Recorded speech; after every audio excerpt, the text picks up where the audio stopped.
Boa noite. Agradecemos a Deus por mais uma semana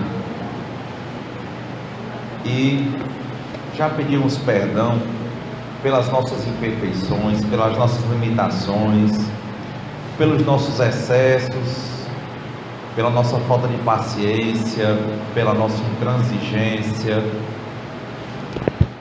pelos julgamentos, pelas condenações.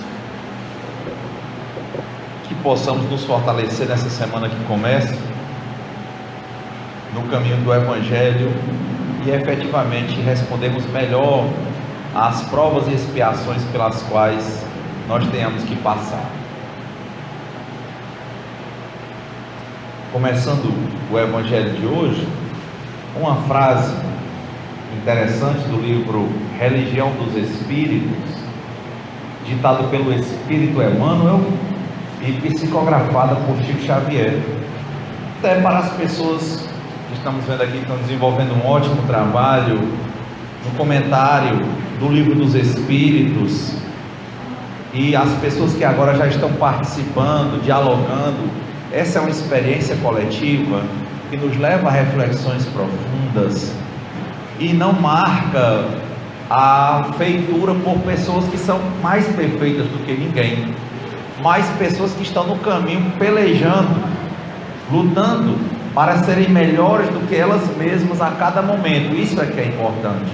E como o trabalho, sobre o trabalho, trabalha, nós estamos vendo, como dizia Zildo, um desenvolvimento muito bonito do trabalho com relação ao comentário do Livro dos Espíritos, a participação, as reflexões e o Evangelho de hoje, que é a parábola dos talentos.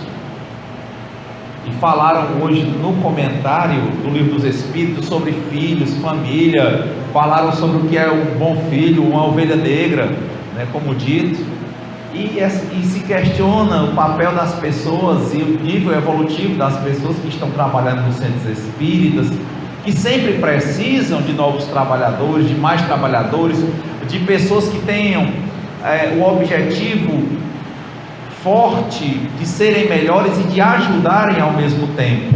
Como diz o Emmanuel, e a frase é essa: é imprescindível estudar educando e trabalhar construindo.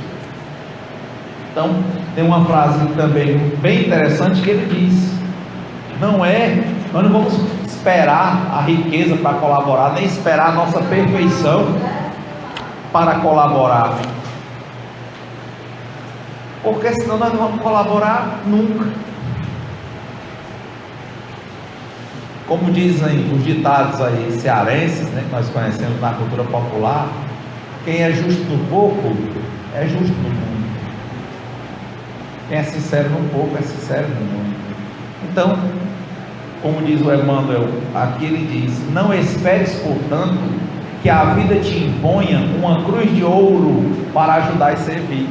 Todo dia nós temos a nossa cruz para levar, no sentido de corrigir as nossas paixões, reduzir as nossas vontades desviantes do caminho do bem. Então, achei muito relevante quando se falou a questão do filho com problema, pais com problemas. Quantos pais aqui nós não cometemos excessos essa semana? Às vezes agredimos fisicamente, às vezes agredimos psicologicamente, agredimos as pessoas que nós mais amamos com palavras, às vezes achando que esse é o caminho. Algo lá dentro das nossas imperfeições faz com que nós reajamos de forma rude, brusca, revelando mais incompreensões e erros de nossa parte. Então o Evangelho vem para que nós possamos melhor entender e melhor escolher. E como diz o André Luiz, por mais que nós não possamos voltar atrás e fazer um novo começo, todo mundo pode começar agora e fazer um novo final. Não trabalharmos com culpa, mas tentarmos reconhecer os nossos erros e assumirmos a responsabilidade pelas nossas vidas. E toda vez que nós acharmos que estamos regredindo, nós temos que lembrar que existe uma lei do eterno progresso. Ninguém regride.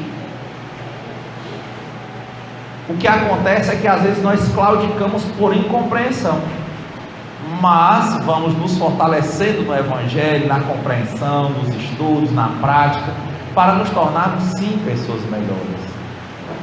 Certeza, ontem éramos piores do que hoje, hoje somos melhores do que ontem, e amanhã nós seremos muito melhores do que hoje, por escolha. Tratando do assunto, eu não quis participar falando na parte do comentário do Livro dos Espíritos.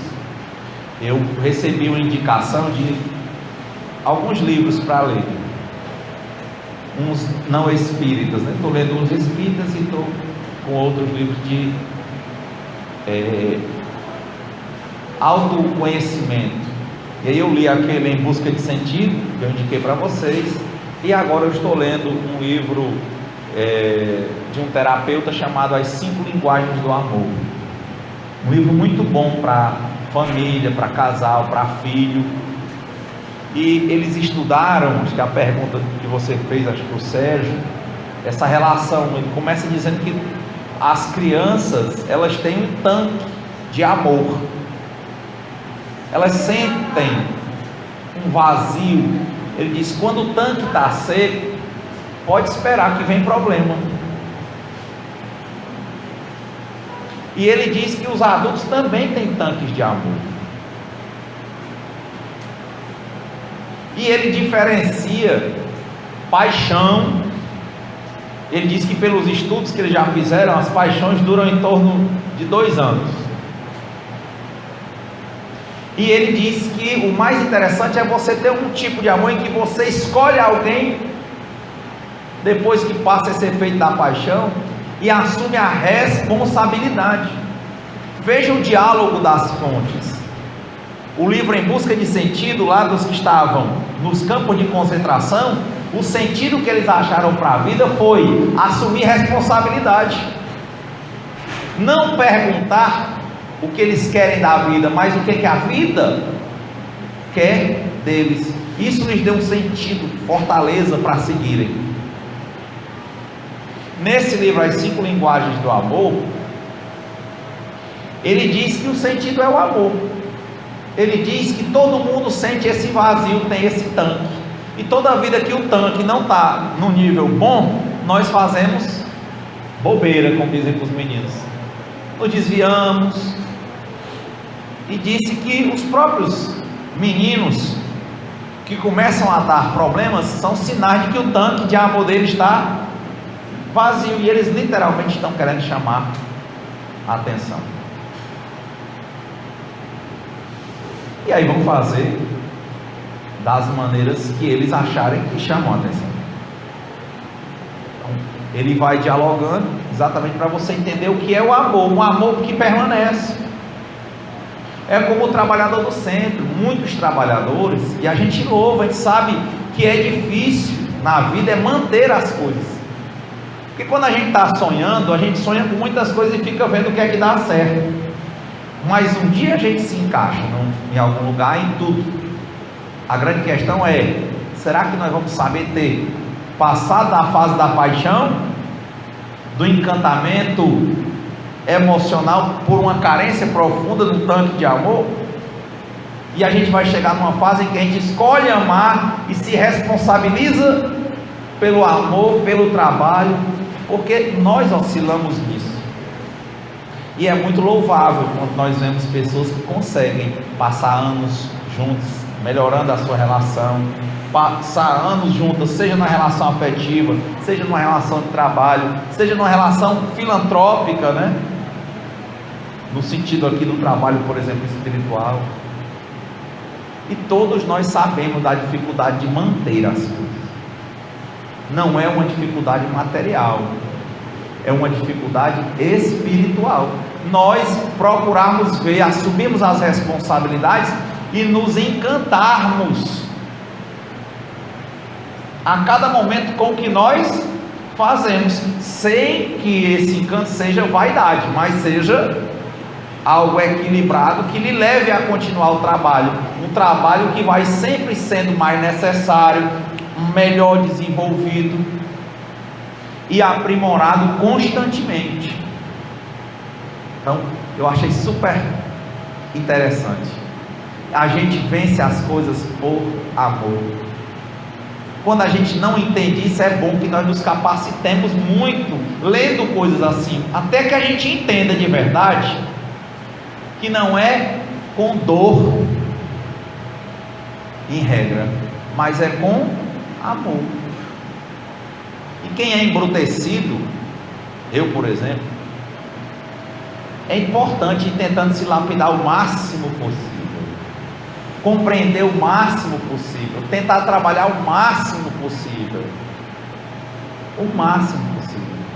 de modo que nem na sua inconsciência você vacile.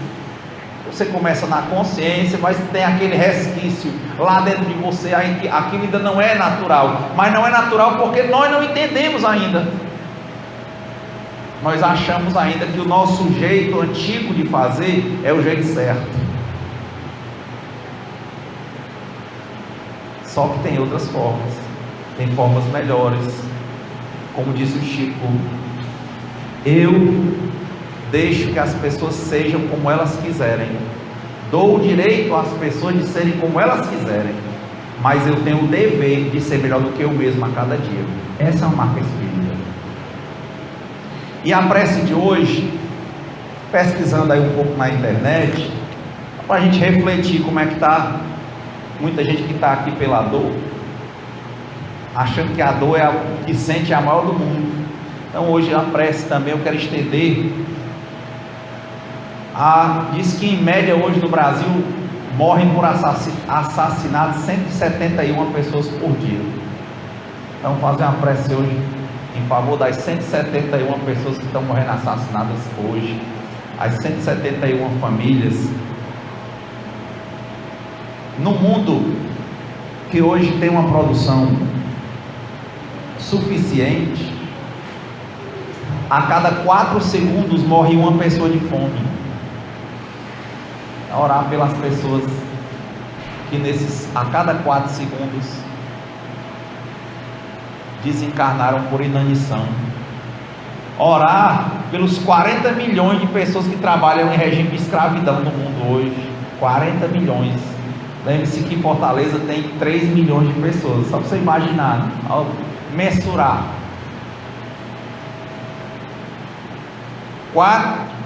108 milhões de pessoas no mundo morrem de fome. 40 milhões hoje são escravos. 8,2 milhões de pessoas morrem no mundo de câncer. Hoje, 29 milhões de adultos dependentes de drogas. 10 cidades de Fortaleza completa, né? Hoje 29 milhões de pessoas adultas têm problema de dependência química. Para a criminalidade, diz que aqui a cada adulto preso tem 2 menores apreendidos.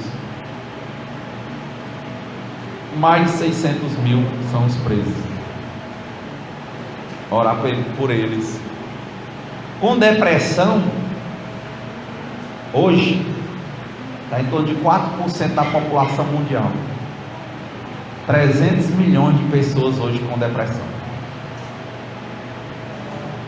E oramos por eles porque nós temos os nossos talentos. Quais talentos? Orar.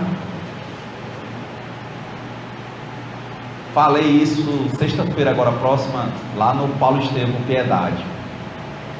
Cada coisa dessa que acontece, eu falando, e o colega perguntou: rapaz, você só está trazendo coisa ruim? Eu disse: não, o que eu estou trazendo é que abre-se um mundo de possibilidades para o espírita poder trabalhar.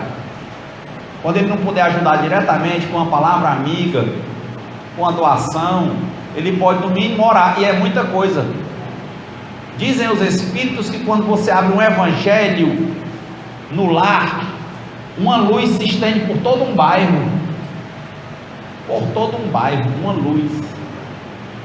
Então orar é o final do livro O Evangelho segundo o Espiritismo, as preces, a inspiração pela prece.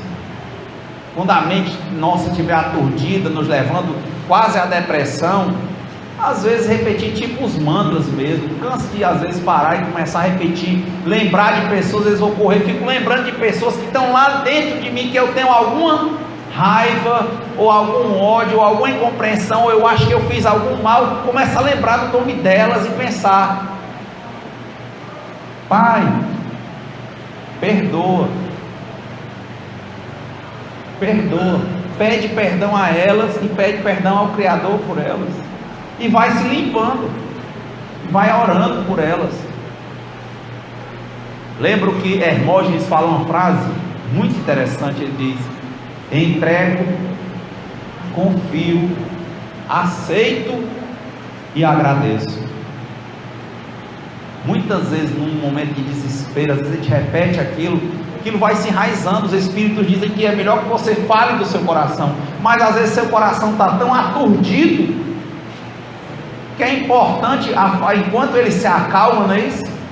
Às vezes fazer os mantras. Os iogues, eles passam às vezes meses enclausurados, repetindo boas palavras, afastando, limpando a mente dos pensamentos negativos, e repetindo mantras assim, positivos como esse: entrego, confio, aceito e agradeço.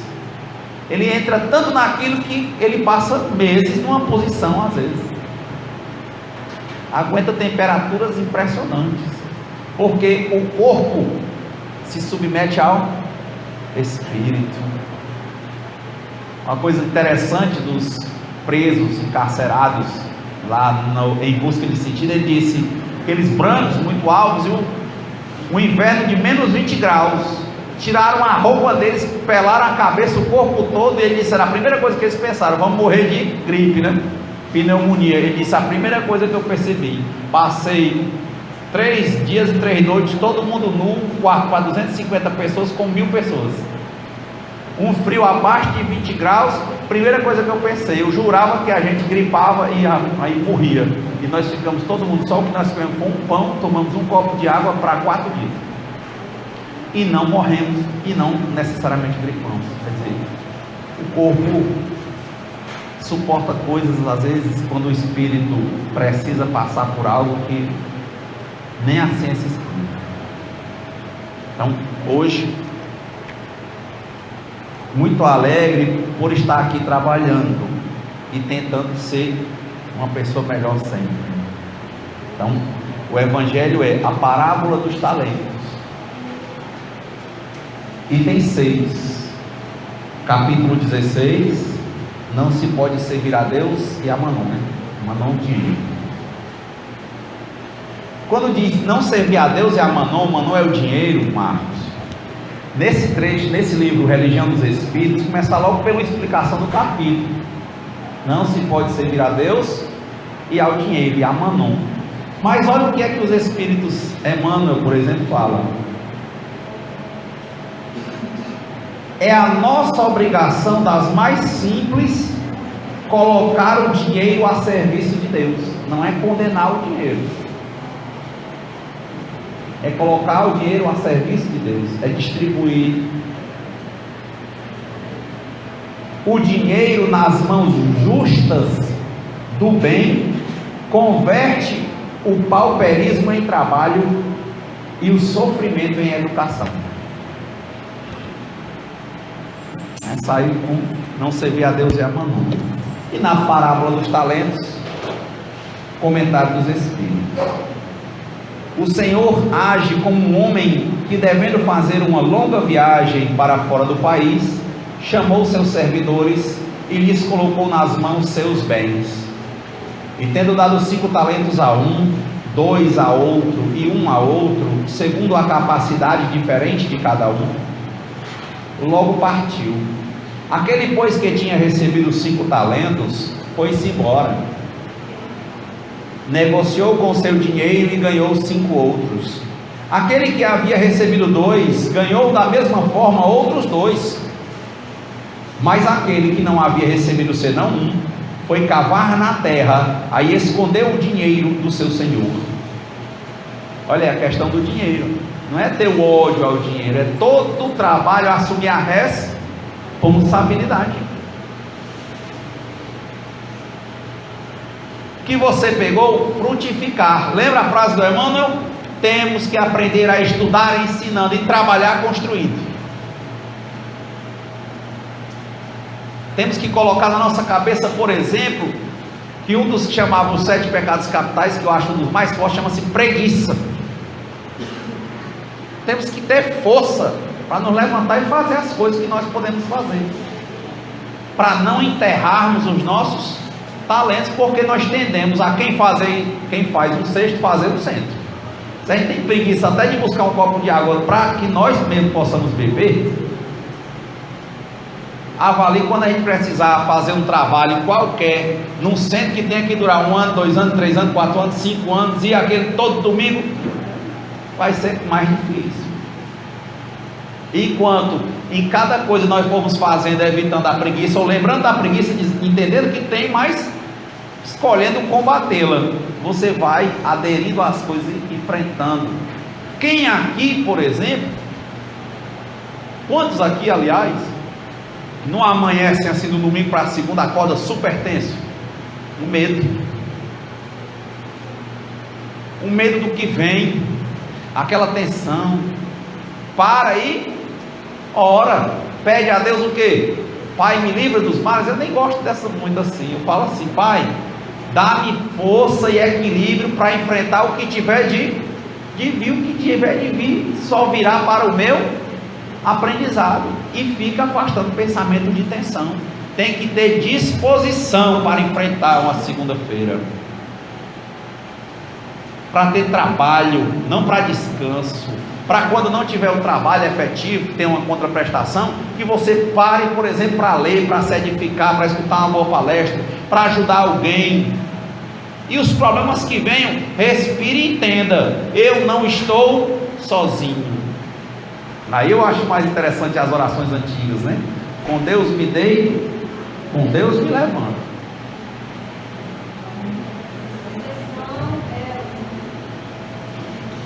Muito tempo depois, o senhor desses servidores, tendo retornado, pediu-lhes conta.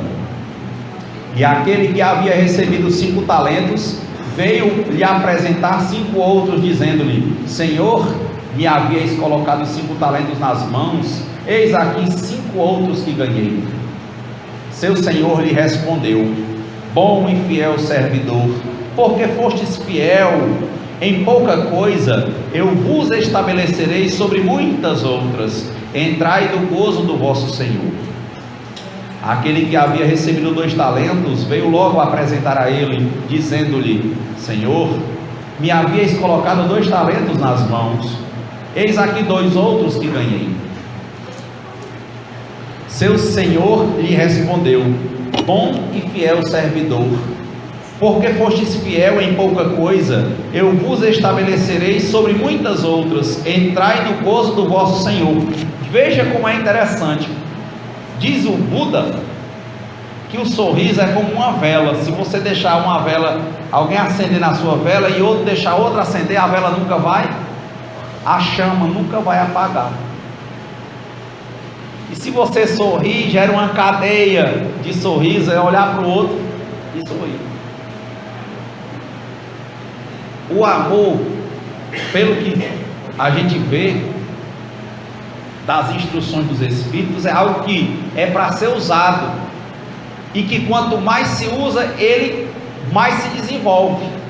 Ele não se gasta, porque as coisas espirituais não se gastam. O que se gasta é a matéria.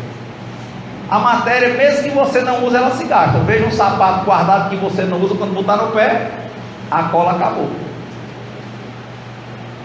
Um pneu de bicicleta, um pneu de carro que você deixa sem usar, ele quebra, trinca todinho. Então é algo que, impressionantemente, quanto mais você usa, mais você tem. o próprio Manon aqui, o dinheiro, quanto mais você mexe, distribui, pessoas trabalham, você pode ver, ele mais prospera. Enquanto quando você guarda, lembra o tempo da poupança? O pessoal guardava e ficava vivendo só do rendimento. Um dia chegaram e tomaram.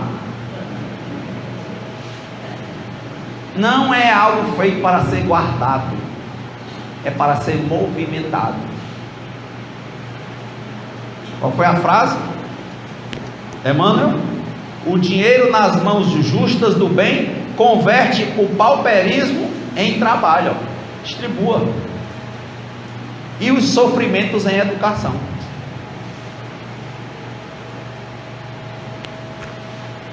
É a nossa obrigação das mais simples colocar o dinheiro a serviço de Deus. Criar, movimentar. E quando nós não nos movimentamos disso, é falta de fé em Deus e preguiça. Pode ir atrás. Porque como a oração é importante, às vezes você tem aqui não tem o que fazer, mas é importante estar pensando com o quê? Distribuir, pensar. E não é se servir a ele, porque diz, não, eu não tenho esse apego, às vezes tem mais, está sentado em cima. Lembrei daquela novela antiga que tinha de seu Nonô Corrêa, né? Ele tinha um quartinho, né? Novela muito bonita, não lembro qual era o nome, eu lembro só do Nonô Corrêa. E eu lembro que aí ele acaba indo criar um menino, e ele era altamente avaro, né? E aí ele começou a amar o menino entrava nas coisas, abria, tudo ele comprava com o menino, ele ficava com raiva, mas o amor, ele começou a ver um sentido na vida que era muito além do dinheiro. Na verdade, os ditados são muito sábios. Tem gente que diz que não existe mais amor, não existe, que conversa? Não existe amizade, existe. Existe. O ditado antigo é: mais vale amigo na praça do que dinheiro na caixa. Existe. Na hora que a gente mais precisar, é impressionante ter um amigo perto, um amigo, uma pessoa que tem uma afeição.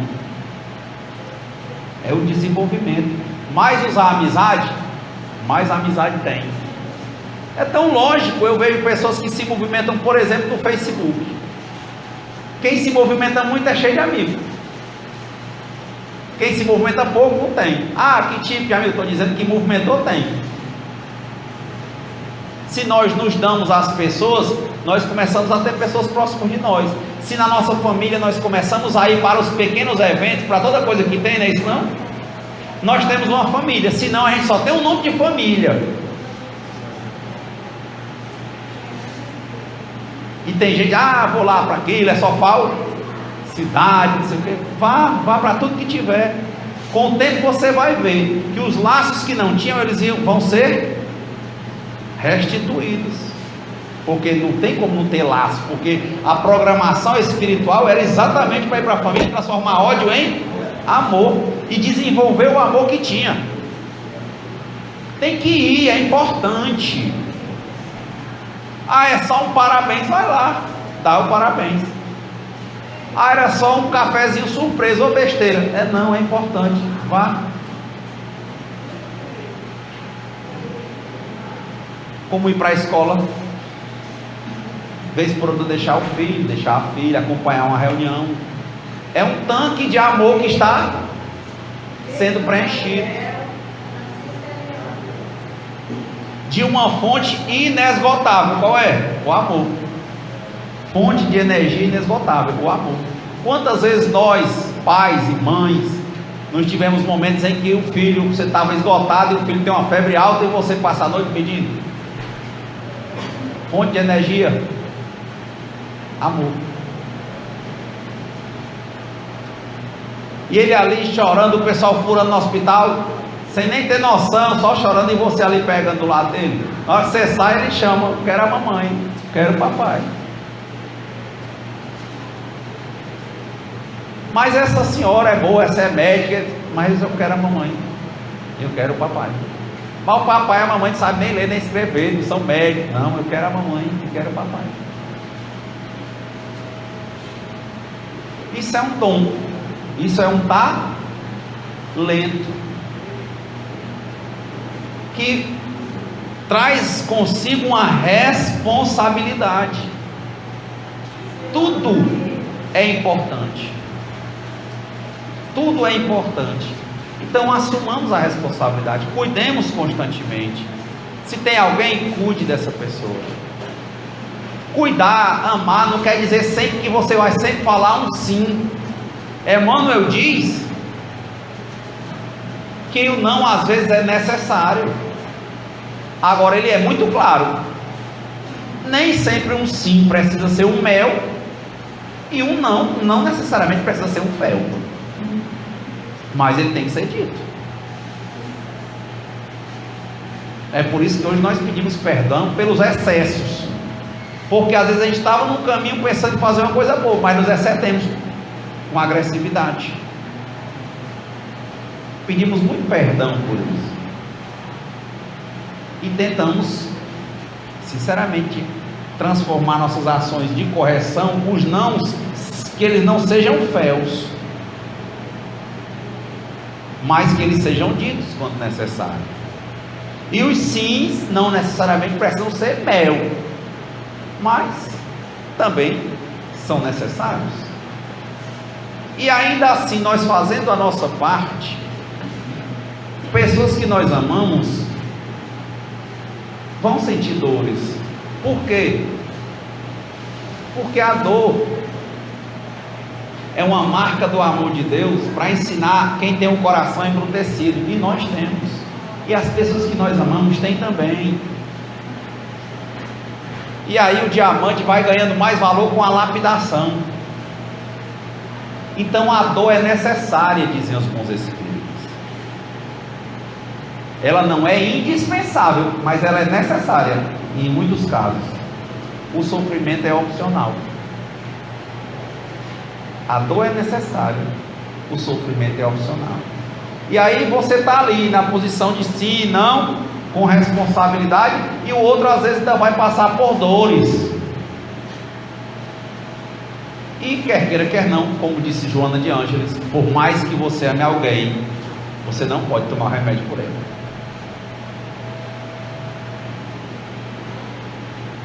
Aí você está ali do lado do consolo, né? Está do lado do apoio, e a pessoa do lado do cuidado, e a pessoa está lá passando pela dor necessária.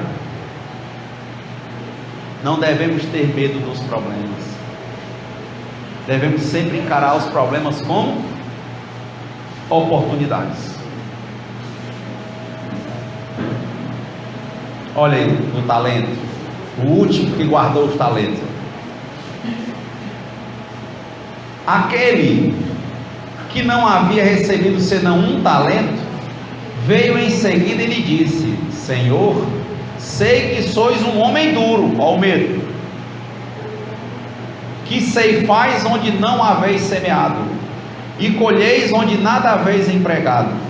Por isso, como eu o temia, escondi o vosso talento na terra. Ei-lo, restituo o que é vosso. Mas seu senhor lhe respondeu: servidor mau e preguiçoso, sabíeis que ceifo onde não semeei, e colho onde nada empreguei. Devíeis, pois, colocar meu dinheiro nas mãos dos banqueiros, a fim de que, no meu retorno, eu retirasse com juro o que era meu. E eu vejo algumas pessoas pensarem, por exemplo, em mais-valia, exploração, olhando para o outro. Só que o espírita, ele tem de aprender que ele não deve olhar para o outro. Cada um responde por si, é uma lei de causas e efeitos. Se veio algo para você, para nós, assumamos a responsabilidade. Sempre lembremos, um dedo que aponta para lá, ficam 3 para nós. Então não é esse o papel. Se veio algo, ainda vem questões que tem pessoas aqui que devem estar passando por problemas muito fortes, Mas se veio algo, se Deus existe, acreditemos. Deus só dá a cada um o fardo que ele pode carregar.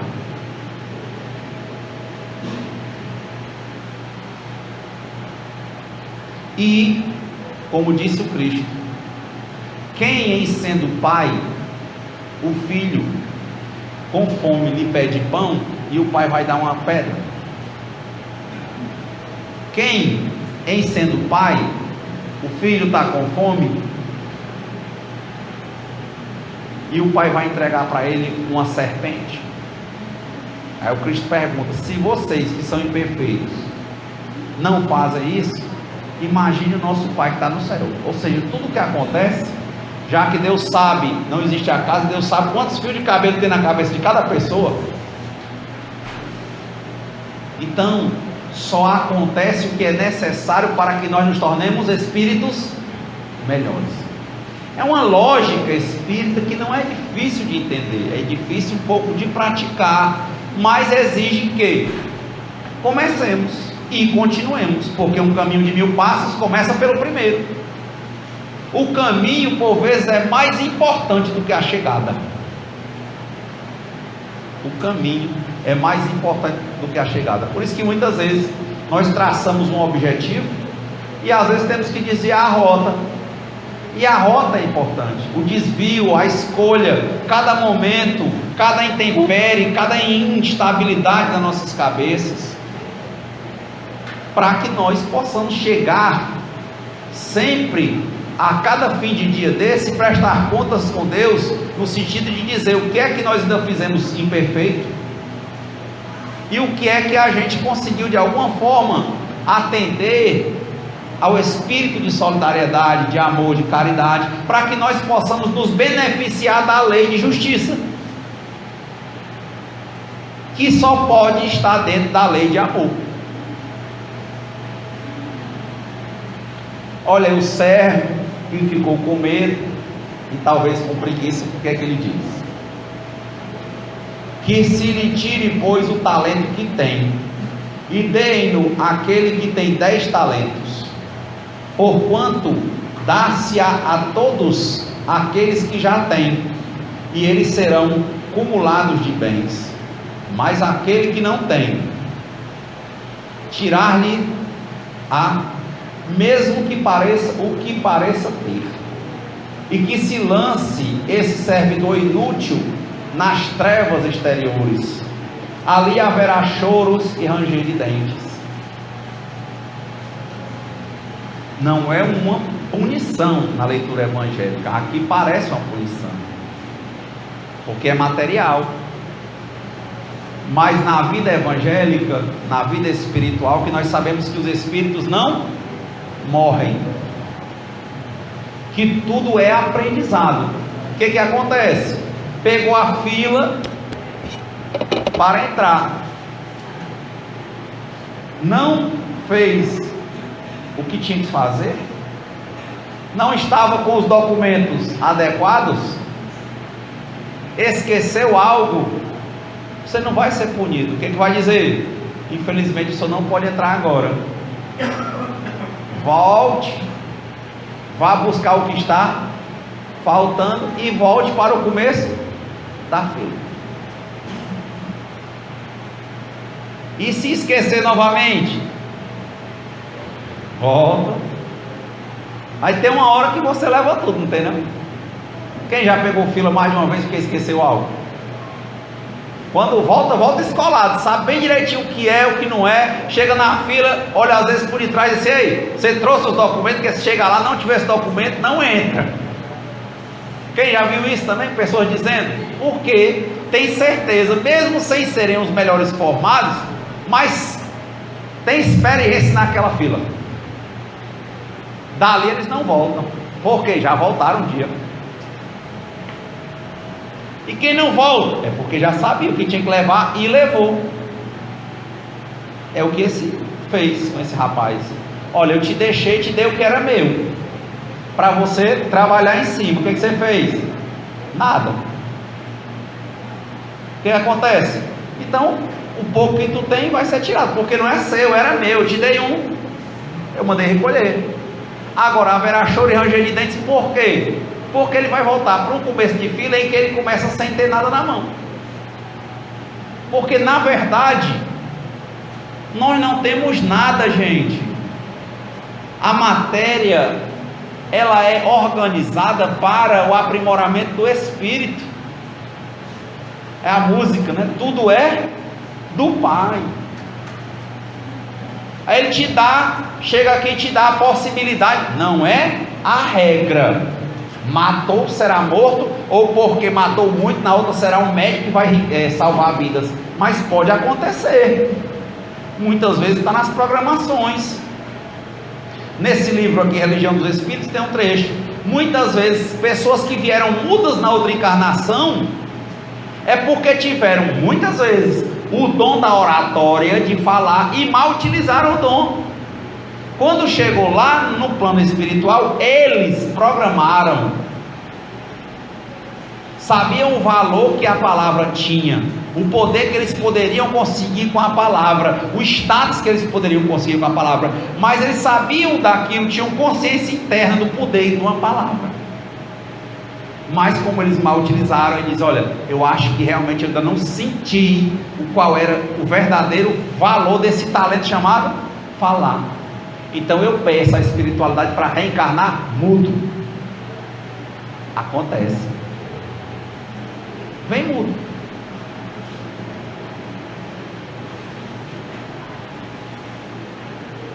Mas eu já vi mudos que conquistam multidões usando a linguagem de sinais.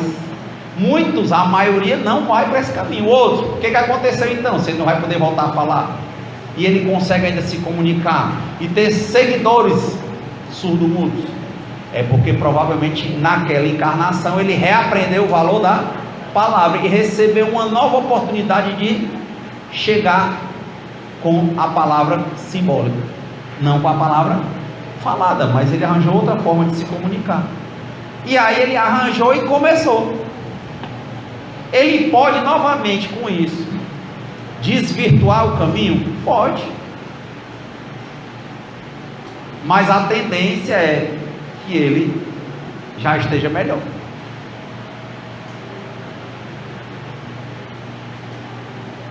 Então cada talento, como disse o Peter Parker, né? O tio do Peter Parker lá no filme do Homem-Aranha, né? Da Marvel, ele olhou para ele e disse: olha, meu filho, por trás de grandes poderes vem sempre grandes responsabilidades. Ah, eu sou bonito, sou bonita. Pois preste atenção, isso é um poder, é um dom, é um talento. Você pode se desvirtuar até a prostituição e desvalorização total do seu corpo, ou você pode trabalhar com isso, por exemplo, ajudando pessoas, dado o espaço que você tem, conseguir melhores espaços sociais e ser algo ou alguém diferente, usar para o bem o talento que você tem. Sempre é assim. E quanto mais você utiliza o talento, mais ele se multiplica. Mais ele se multiplica. Agora, como é que você vai usar? Quanta gente que tem talento que não faz? É um conjunto de coisas, né? Tem que vir com o dom, trabalhar em cima desse dom, ser solidário. É impressionante quando você começa a utilizar para os outros. Deus sabe das suas necessidades materiais. Você começa a agir entendendo que na matéria tudo que o Espírito faz é aprender. Quando você começa a aprender e a utilizar o seu talento, Deus não deixa também faltar o pão na casa do justo. Não é isso que diz no próprio Antigo Testamento? Nunca te faltará pão. Não precisa ser mesquinho a ponto de só fazer as coisas recebendo dinheiro em troca. Trabalhe, seja solidário e não se preocupe, Deus não nos desampara. Deus não nos desampara. Para os piores problemas, entendamos, não estamos sós. E como disse Emmanuel para o Chico naquele tempo do processo do irmão Humberto de Campos: Chico, tudo passa, Chico. E o Chico, mas e isso e aquilo? Ele disse, isso também passa. Porque só tem um caminho, o bem. Só tem um caminho, o amor. Só tem um caminho, um objetivo, a felicidade. E quando a gente não está sentindo isso, é porque nós estamos provavelmente com a mente entornada. Tem algo que nós não queremos afastar e que está deixando escuro uma coisa que é clara. Completando e encerrando para hoje, como disse o André Luiz, não esqueça, o ser humano é um diamante bruto, disse isso Emmanuel, e o André Luiz diz, um diamante na lama não deixa de ser diamante, tudo passa. Limpemos para que a gente possa avançar. Muita paz. Fazei-me um instrumento de vossa paz, onde houver ódio que eu leve o amor, onde houver ofensas que eu leve o perdão, e onde houver discórdia que eu leve a união, onde houver dúvidas que eu leve a fé, onde houver erros que eu leve a verdade, onde houver desespero que eu leve a esperança, onde houver tristeza que eu